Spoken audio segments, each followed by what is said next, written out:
hurting and didn't. Canary came out through just personal need of myself at the very beginning. It was wanting to make my own home secure and couldn't find anything to buy. If I knew what I knew today, I might not have gone down the same route. Just looking back, it seems a little crazy to build a hardware software startup in New York, and I have strong opinions about that, which we can talk about.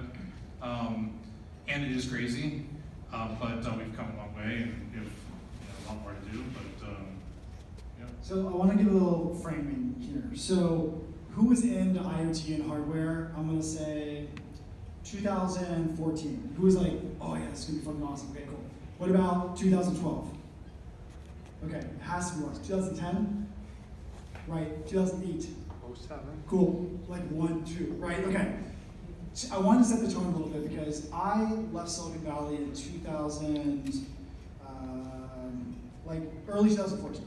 I left Apple my second time in 2012, and I started hanging out with Jason from August, started hanging out with Phil Black, the first investor in Fitbit, and I at True Ventures, and I started seeing, I was like, wait a second, this is gonna be fucking nuts. Like, software's great, but holy shit, like these companies are taking on the behemoths now. Like, it's unbelievable that these small companies can get to the scale that can actually do something that a lot of these big guys were accomplishing with hundreds of millions of dollars on R&D budget, if not billions. And so I was really pumped about this, and you guys represent, other than you're on a different side, really important because I usually don't get into this part, which I'm excited about, is you guys represent like two different phases of, I think, this pedigree that has been, I mean, it's materially different than it was before. So, GoPro was probably the earliest. What was that? I have it down. GoPro was like 2002, way early, super early. And then we had Fitbit 2007, so right before you guys. Then we had Nest 10, Misfit 2011, Pebble 2009, August 2012. You guys were 2012. So there was this phase of like the super early guys, and generally, I mean, they had ridiculous backing or crazy pedigrees, right? Like Nest, Tony from Apple. I think GoPro maybe is the only difference there. And then you have Sonny, similar to your background, had multiple companies prior, sold multiple businesses before he started, had all the great backing you'd expect.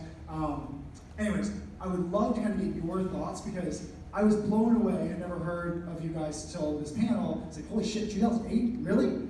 And then obviously I knew your background, but I was like, you're competing at a scale, like you were the I'd say probably second gen. Now there's this whole new paradigm in the last 4 years that we exist in that you had to go before, very different.